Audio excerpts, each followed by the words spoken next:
오늘 하나님께서 주시는 말씀은 마가복음서 14장 66절부터 72절까지 말씀입니다.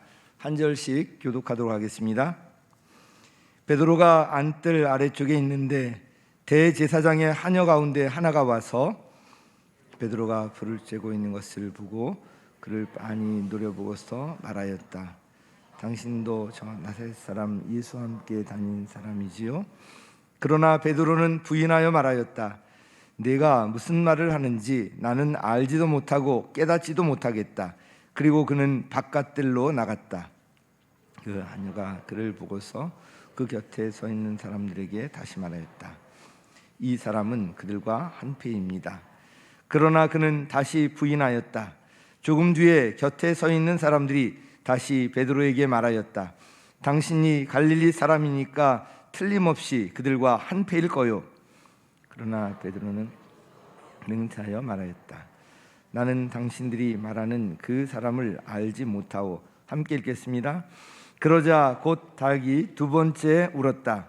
그래서 베드로는 예수께서 자기에게 닭이 두 번 울기 전에 내가 나를 세 번 모른다고 할 것이다 하신 그 말씀이 생각나서 엎드려서 울었다. 아멘. 우리 기도하신 것처럼 이번에 정명서 선교사님 모시고 이 부흥성회가 아주 뜨거웠습니다. 그러다 보니까 저도 목이 쉬어버렸어요. 그래도 일부 예배 때 무사히 설교를 마쳤고요. 지금도 그렇게 컨디션이 아주 나쁜 건 아닌 것 같습니다. 제가 오래전에 신학대학원에 다닐 때 성서고고학 실습이라는 그런 과목을 수강하면서 이스라엘에 다녀온 적이 있습니다. 그때 여러 가지 기억나는 것들이 있는데 그 중에 하나가 예루살렘에 이제 방문했을 때 한 대문에 그려져 있던 그림이었습니다.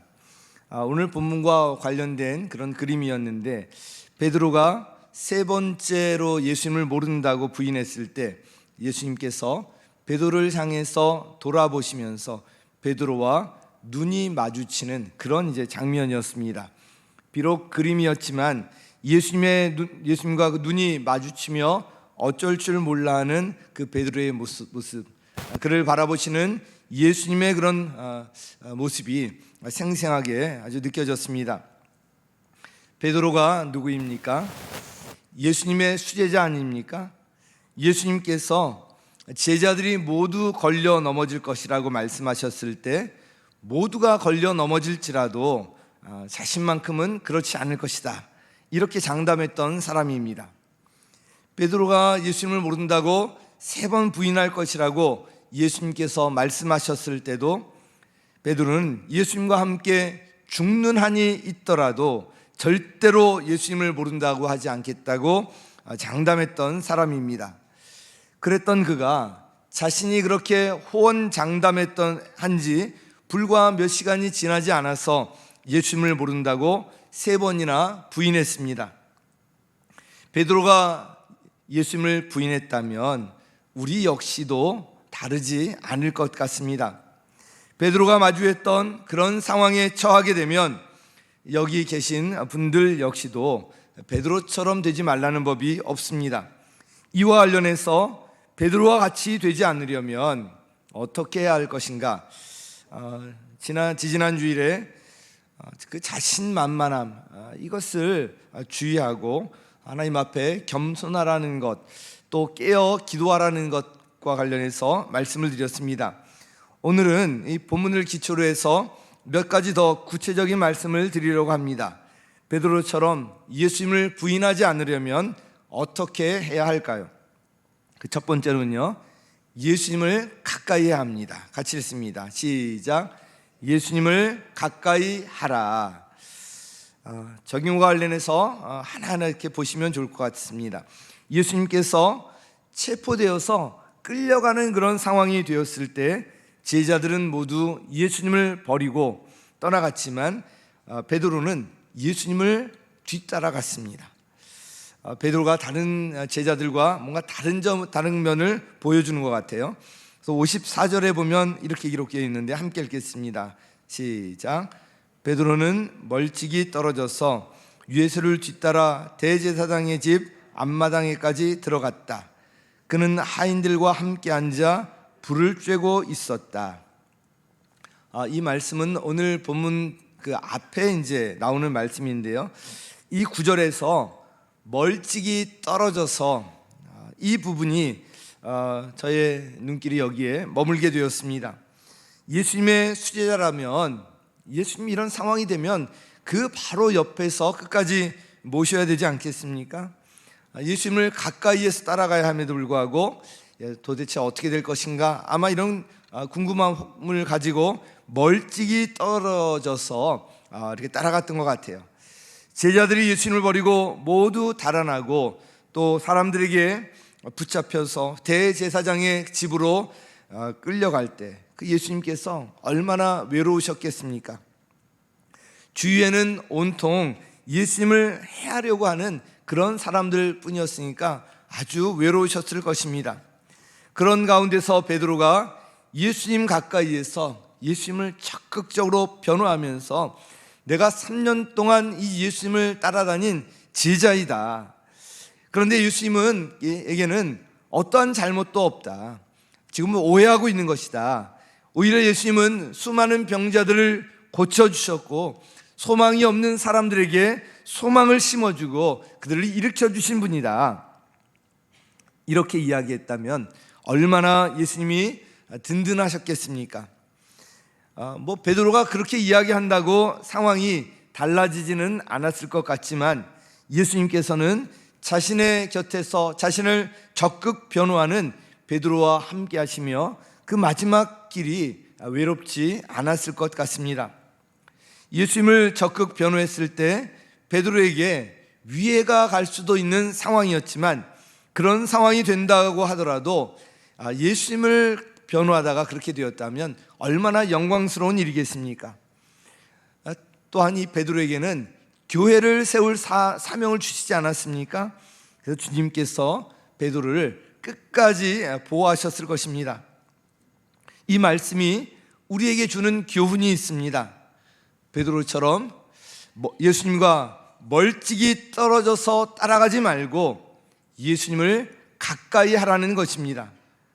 예수님을 믿는다고 하면서도 한 발 떨어져서 주변에서 서성이면서 적극적인 모습을 보이지 않는 분들이 계십니다. 예수님을 언제든지 부인할 수 있다는 것을 기억할 필요가 있습니다. 저는 고등학교 1학년 때 교회를 처음 다니기 시작했는데 대학교에 들어갈 무렵부터 어정쩡한 모습을 보였습니다. 다른 사람들에게는 제가 교회를 다니는 사람이라고 이야기했지만 예배와 또 공동체에서 함께하는 일에 적극적이지 않았고요, 아주 어정쩡한 태도를 취하고 있었습니다. 그러다가 결국에는 예수님 곁을 떠나게 되었고요, 오랫동안 방황하는 신세가 되고 말았습니다. 기독교 안티까지 되는 그런 참 참담한 모습, 그 방황의 시절을 지나게 되었습니다. 예수님처럼 베드로처럼 이렇게 예수님을 부인하지 않으려면 멀찍이 떨어져서 어정쩡한 태도를 보이면 안 됩니다.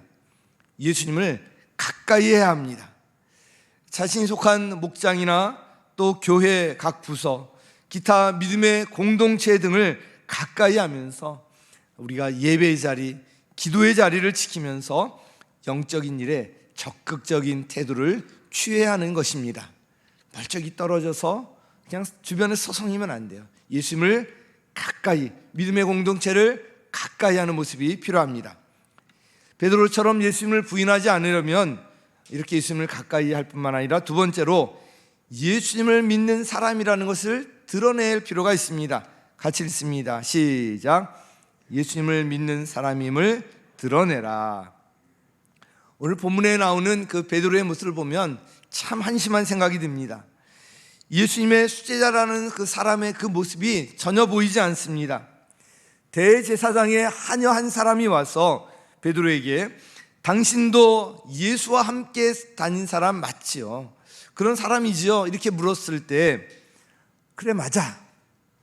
그런데 그게 뭐 어땠다고? 뭐 이렇게 한 것이 아니라 딱 잡아댔습니다. 68절 같이 읽겠습니다. 시작. 그러나 베드로는 부인하여 말하였다. 내가 무슨 말을 하는지 나는 알지도 못하고 깨닫지도 못하겠다. 그리고 그는 바깥들로 나갔다. 하녀와 또 그 주위에 있던 사람들이 이 베드로 이 사람은 틀림없이 예수와 함께 다닌 사람이고 예수와 한패일 거라고 이야기했을 때도 베드로는 다시 부인했고요. 마지막에는 저주하고 맹세까지 하면서 예수님을 모른다고 했습니다. 여기 저주했다는 것이 예수님을 저주했다는 그런 표현은 내용은 아닐 것입니다. 원어적인 그런 내용을 보더라도 자기 자신이 만약에 거짓말이면 내가 저주를 받아 마땅하다, 그 맹세까지 하면서 한 이 내용하고 같이 통하는 말인 것 같습니다. 그만큼 자신은 예수님을 모른다, 이걸 아주 강조해서 이야기하고 있는 것을 볼 수가 있습니다. 이렇게 베드로가 예수님을 모른다고 부인한 것은 자신에게 어떤 해가 미칠지 모르기 때문에 두려워서 그랬을 것입니다. 그러나 예수님을 모른다고 부인하는 예수님의 베드로의 모습을 보면서 예수님께서 얼마나 마음이 상하셨겠습니까? 이 말씀을 통해서도 하나님께서 우리에게 주시는 메시지가 있습니다. 내가 예수님을 믿는다는 것을 세상에 적극 드러내라는 것입니다. 이 사회생활을 하다가 보면 자신이 크리스천이라는 것을 적극적으로 드러내야 할 순간들이 찾아옵니다. 그러나 자신이 크리스천이라는 사실을 밝히고 그렇게 행동할 때 어떤 해를 받을까 봐 두려워서 그것을 감추는 경우가 의외로 많은 것 같습니다. 오래전에 한 청년이 대학을 졸업한 후에 회사에 취직한 지 얼마 안 되었을 때 저를 찾아와서 이런 상담을 한 기억이 있습니다. 회사에서 회식을 한다고 하는데 어떻게 하죠? 회식 자리에 가면 술을 마시게 될 텐데 그때는 어떻게 하죠? 크리스천임을 밝히고 술을 안 마시는 것이 좋을까요? 그런데 이제 신입인 제가 그 자리에서 술을 안 마신다고 하면 처음부터 직장에서 왕따 당할까 봐 걱정이 돼요. 아마도 여기 계신 분들 중에도 이와 비슷한 상황에 처했던 그런 경험이 아마 많이 있을 것 같습니다. 그때 제가 이런 이야기를 해주었습니다. 처음이 중요하다. 처음부터 크리스천임을 밝히고 술 대신에 다른 음료를 마시겠다고 해라. 그리고 저의 경험을 이야기해 주었습니다. 제가 군대에서 겪은 일이긴 하지만 왕따 당하는 것은 비슷한 상황이었습니다. 제가 담배를 한 번도 피운 적이 이제 없는데요. 사실은 이제 2번의 고비가 있었습니다. 담배를 불 붙이지 않은 거를 어릴 적에 호기심 삼아서 저희 할머니 담배를 한번 이렇게 물어본 적은 있는데 피운 적은 없었어요. 한 번은 대학에 들어갔을 때였는데요. 신입생 환영회, 이 동문회 이런 이제 회식 자리에 가면 선배들이 담배와 술을 이제 권하곤 했습니다. 이제 대학생이 됐으니까 이런 것도 다 경험해야 돼. 그러면서 이제 권할 때 그 참 거절하기가 쉽지가 않았습니다. 그런데 그보다 더 큰 고비는 군대에서였습니다. 제가 웬만하면 군대 이야기를 안 하려고 합니다. 왜냐하면 저는 방위 출신이기 때문입니다. 지금 현역이 18개월이라고 하는데 저 방위 때 18개월 했거든요. 지금으로 따지면 현역과 같은 이제 복무를 한 것으로 위안을 삼고 있습니다. 그때 이제 어떤 일을 하다가 이제 휴식 시간을 알리는 말이 뭐냐면 고참이 그래요. 그 선임자가 야 담배 한 대씩 피워 이러면 그게 쉬라는 신호예요. 그러면 하던 일을 멈추고 다 같이 여기저기서 담배를 피워 물고 하는 것이 휴식 시간이었습니다. 이제 신병인 제가 그 상황에서 다르게 행동하는 것이 참 쉽지 않았습니다. 그러나 대학 신입생 때도 그렇고 군대 신병 때도 그렇고 결국 담배를 피우지 않았는데, 그것은 처음부터 제가 담배를 피우지 않는다고 이렇게 밝히고 거절했기 때문이었습니다. 제 기억으로는 감사하게도 그것으로 인해서 왕따 당하는 일은 없었던 것 같습니다. 제가 이와 아울러서 또 이런 좀 이야기도 이제 들려주는데, 새로운 삶을 수강한 분들은 아마 수업 시간에 다 예화로 다 들으셨을 것 같은데요. 현재 휴선 설교의 담임 목사님이신 이수관 목사님이 이제 목자를 하다가 나중에 이제 담임 목사님이 되셨는데, 목자를 할 때 직장 생활을 하셨거든요. 그때 아주 유명한 일화가 있습니다. 당시 한국의 이 대기업에 미국 지사 직원으로 이제 파견이 되어서 미국에 와 계셨는데, 그 바이어를 모시는 일과 관련된 일화입니다. 중요한 바이어가 왔기 때문에 그 바이어를 모시기 위해서 어떤 회식 자리에 가야 한다, 대접해야 한다고 했는데, 그 회식 자리가 여자가 나오는 회식 자리래요. 그래서 이 문제를 놓고 고민하다가 용기를 내어서 그 상사에게 자신이 교회의 크리스찬이고 교회의 목자임을 밝히고 그 자리에는 갈 수 없다고 말했답니다. 일로 인해서 분명히 어떤 제재가 있을지도 모르는 상황이었지만 결국 그 회식 자리에는 참석하지 않았습니다. 그런데 그 일이 있은 지 얼마 후에 한국에 있는 본사에서 이제 부사장이나 부회장이었던 것 같은데, 그 사람이 미국을 방문해서 직원들을 이제 소개하는 그런 시간이 있었다고 합니다. 그때 그 바로 위에 상사가 한국에서 온 부사장에게 직원들을 소개할 때, 바로 이수관 목사님 소개 차례가 되었을 때 이렇게 소개했대요. 이 사람은 진짜 크리스찬입니다. 이렇게 소개했대요. 그 말을 듣는 순간에 얼마나 이제 감사했는지 그 감동을 이제 전해 주셨었는데요. 이 목사님은 자신이 목자임을 밝히면서 회식 자리를 거절한 일로 인해서 오히려 회사에서 그 상사로부터 신뢰를 받게 되었고요. 이 사람 참 진짜 백이구나, 이 신뢰를 받게 되고 그 후에 계속 승진하면서 승승장구하게 되었다는 그런 이제 간증을 들었습니다. 자신이 예수님을 믿는 사람이라는 것을 공개적으로 밝히며 이렇게 오히려 더 잘 되었다는 이런 이야기를 많이 듣는데요. 그러나 반대로 그 일로 인해서 손해를 보는 그런 일도 있을 수 있습니다. 그러나 그렇더라도 주님께서 기뻐하시는 일 아닙니까? 당장은 손해보는 것 같더라도 결국은 주님께서 선하게 인도하실 것입니다. 그래서 이와 관련해서 우리가 기억할 말씀이 있는데요, 마가복음서 8장 38절 말씀입니다. 우리 함께 읽겠습니다. 시작. 음란하고 죄가 많은 이 세대에서 누구든지 나와 내 말을 부끄럽게 여기면 인자도 자기 아버지의 영광에 쌓여 거룩한 천사들을 거느리고 올 때 그를 부끄럽게 여길 것이다. 예수님과 예수님의 말씀을 부끄럽게 여기면 그 사람도 부끄럽게 여김을 당할 것이라는 것을 말씀하는 이 경고의 말씀입니다.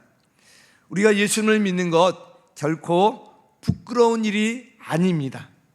이것은 너무나도 영광스러운 일이고 특권이라는 것입니다. 우리가 믿는 사람들에 대해서 욕을 하고 기독교에 대해서 또 욕을 하고 이런 상황 가운데서 많은 젊은 크리스천들이 자신이 크리스천임을 당당하게 밝히지 못하고 식사 자리에서도 기도하지 못하고 이런 모습들을 볼 수가 있는데, 우리가 예수님을 믿는 것, 이것은 우리가 크리스찬인 것은 부끄러운 것이 아니라는 거예요.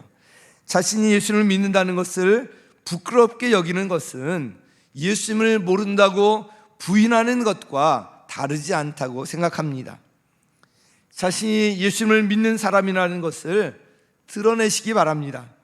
예수님께서 기뻐하시고 선한 길로 인도하실 것입니다. 자, 우리가 예수님을 부인하지 않으려면 어떻게 할 것인가? 마지막 세 번째로 예수님을 부인할 수 있는 그런 자리에 가지 말라는 것입니다. 같이 읽겠습니다. 시작. 그런 자리에 가지 말고 그런 환경을 만들지 말라는 것입니다. 68절에 보면 베드로가 안뜰 아래쪽에 있는데 대제사장의 하녀 가운데 하나가 와서, 베드로가 대제사장 집에 그 안뜰까지 들어갔다는 것은 아마 이런 생각이 있었지 않나 싶어요. 자신의 신분이 그렇게 쉽게 노출되지 않을 것이다, 이런 생각을 했거나, 그런 신분이 노출되더라도 자기는 흔들리지 않을 것이다, 이런 자신감이 있었지 않나 싶습니다. 그런데 베드로는 이 두 가지 모두에서 실패하게 됩니다. 그는 저주하고 맹세하며 말하는 그런 지경까지 이르게 됩니다. 71절에 그러나 베드로는 저주하고 맹세하여 말하였다. 나는 당신들이 말하는 그 사람을 알지 못하오. 베드로가 이렇게 예수님을 모른다고 3번 부인했을 때 달기 2번째 울었고요. 그러자 비로소 예수님께서 하신 말씀이 생각났습니다. 달기 2번 울기 전에 네가 나를 3번 부인할 것이다. 여기서 중요한 것은 아니라고 생각되지만 이 장면에서 성경을 좀 읽어보신 분들은 이런 의문에 빠질 수도 있을 것 같습니다. 이 같은 장면을 기록하고 있는 다른 복음서에서는 달기 2번 울기 전에 이렇게 표현하지 않고요, 달기 울기 전에 내가 3번 나를 부인할 것이다, 이렇게 되어 있는데 왜 마가복음서에서는 달기 2번 울기 전에 3번 부인할 것이다 이렇게 다르게 기록되어 있는지, 어떤 것이 정확히 맞는 것인지 그런 의문이 들 수도 있을 것 같습니다. 여기에 대해서 자세히 연구한 자료가 있지만 그 자료에 의하면 마가복음서의 이 기록이 정확하다고 이야기는 합니다. 그런데 달기 2번 울기 전에 3번 부인할 것이다, 달기 울기 전에 내가 날 3번 부인할 것이다, 이런 차이가 있다고 것이 결정적으로 중요한 것은 아니지 않습니까? 그리고 마가복음서에서 더 정확하게 기록하고 있다고 하는 정도로 그냥 이해하고 넘어가면 좋을 것 같습니다. 이거 그냥 파고들고 이거 가지고 에너지를 소비하고 참 어리석은 일 같아요. 어떻든 이 장면이 누가복음서에서는 아주 극적으로 묘사되어 있습니다. 누가복음 22장 61절 함께 읽겠습니다. 시작. 주님께서 돌아서서 베드로를 똑바로 보셨다. 베드로는 주님께서 자기에게 오늘 달기 울기 전에 내가 3번 나를 모른다고 할 것이다 하신 그 말씀이 생각났다. 베드로가 3번 부인하고 달기 울자 이제 예수님께서 베드로를 향해서 돌아보시고 그때 이 베드로와 예수님의 눈이 마주치게 됩니다. 참 그 장면, 베드로가 참 어쩔 줄 모르는데 예수님께서는 지그시 그를 바라보고 계신 그 그림이 참 생생하게 떠오릅니다. 베드로가 대제사장 집에 안뜰까지 들어갔다가 이런 위기 상황을 맞이하게 되었는데요, 이 말씀을 통해서도 하나님께서 우리에게 주시는 또 메시지가 있습니다. 신앙생활을 함에 있어서 우리가 환경의 지배에서 자유롭지 않다는 것을 우리가 기억할 필요가 있습니다. 전에 어떤 이분도 사역을 하는 분이었는데요, 그런 이야기를 들었습니다. 이 청소년의 포르노 중독에 대해서 연구한다고 그렇게 하다가 자신도 그만 이 포르노 중독에 빠지게 되었다는, 거기서 같이 나오는 게 아주 힘들었다는 그런 이야기를 들은 일이 있습니다. 이단을 연구한다고 하면서 이단 단체에 들어갔다가 자신도 이단에 빠졌다고 하는 그런 이야기를 듣기도 했습니다. 이런 신앙생활을 하는 데 있어서 환경이 주는 영향이 크다는 것을 알 수가 있습니다. 자신의 주변에 부정적인 이야기를 하는 사람이 있으면 자신도 모르게 부정적으로 변하기 쉽습니다. 자신의 주변에 세상적인 가치를 추구하는 사람들, 만나기만 하면 그런 이야기를 하는 사람들이 있으면 자신도 모르게 거기에 빠져들게 됩니다. 우리 교회에서 멀리 이사를 가게 되면 또 참 신앙생활 하기 어렵지 않습니까? 그럼에도 불구하고 우리 교회에 멀리 이사 가셨음에도 불구하고 주일날 이 자리를 지키며 신앙생활을 열심히 하고 계신 분들을 보면 얼마나 감사한지요. 참 쉽지 않지만 이렇게 적극적으로 하는 모습이 참 감사합니다. 어떻든지 우리 신앙생활에서 환경이 주는 이런 영향들을 무시할 수가 없습니다. 그래서 자신의 신앙에 방해가 되는 환경은 만들지 말아야 합니다. 술의 유혹에 약한 사람들은 어떻게 해야겠습니까? 술집 근처에도 가지 말아야죠.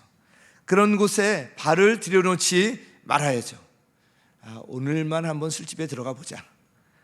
그런데 넘어가는 거예요. 오늘만 하고 내일부터는 안 하겠다. 계속 이어질 수가 있어요. 유혹에 빠지는 경우들 보면 우리 이성 간의 이런 관계에서 유혹에 빠지는 분들이 또 간혹 있는데, 그렇게 하지 않으려면 어떻게 합니까? 배우자 외의 이성과 단둘이 있는 환경을 만들지 말아야 합니다. 신앙생활을 잘할 수 있는 환경을 만들거나 그런 곳에 적극 참여하고요, 신앙에 방해가 되는 이런 환경에는 이런 환경을 바꾸거나 아니면 그런 환경에서 빠져나와야 하는 것입니다. 그래서 이런 예수님을 부인할 수 있는 그런 자리에 가지 말고 이런 환경을 만들지 않는 것이 참으로 또 중요합니다. 오늘 예수님을 부인하지 않으려면 이라는 제목으로 세 가지 말씀을 드렸습니다. 먼저 예수님을 가까이 하라는 말씀을 드렸습니다. 베드로는 멀찍이 떨어져서 그것을 살피고 이렇게 가다가 결국은 예수님을 부인하고 말았는데요, 멀찍이 떨어져서 그냥 주변에서 서성이면서 그렇게 신앙생활하면 안 된다는 것입니다. 적극적인 태도가 필요하다는 것입니다. 적극적으로 나올 때 주님께서 도우시고 함께 하시는 것을 경험하고 예수님을 부인하지 않을 수 있게 되는 것입니다. 두 번째로 예수님을 믿는 사람이라는 것을 드러내라는 것입니다. 그렇게 하다가 손해를 볼 수도 있지만 그렇더라도 주님께서 그것을 기억하시고 결국은 선한 길로 인도하신다는 것을 믿고 그렇게 적극 드러내는 것입니다. 마지막 세 번째로 예수님을 부인할 수 있는 자리에는 가지 말라는 것입니다. 나는 상관없어, 이런 교만에서 자신만만함에서 좀 내려놓을 필요가 있습니다. 누구든지 환경의 지배에서 자유로울 수 있는 사람이 없다는 것을 기억하시고요, 신앙에 이 방해가 되는 환경을 만들거나 가까이 하지 않도록 해야 하는 것입니다. 사랑하는 여러분, 예수님께서는 우리를 구원하시기 위해서 고귀한 생명까지 내어주셨습니다. 생명을 주셨다는 것은 모든 것을 다 주셨다는 것입니다. 그런 예수님을 부인할 수 있는 그런 자리에는 가지 마시고 멀리 하시고요, 내가 예수님을 믿는 사람이라는 것 부끄러운 것이 아니라 이것이 자랑할 만한 일이고 특권이라는 것을 아시고 세상에 내가 예수님을 믿는다는 것 드러내시고요, 또한 적극적으로 예수님을 가까이 하시기 바랍니다. 베드로가 예수님을 부인한 이 사건이 타산시석이 되어서 정말 예수님을 가까이 하고 예수님과 친밀한 관계 가운데 나가는, 그래서 예수님과 늘 동행하는 저와 여러분 되시기를 예수님의 이름으로 간절히 축원합니다.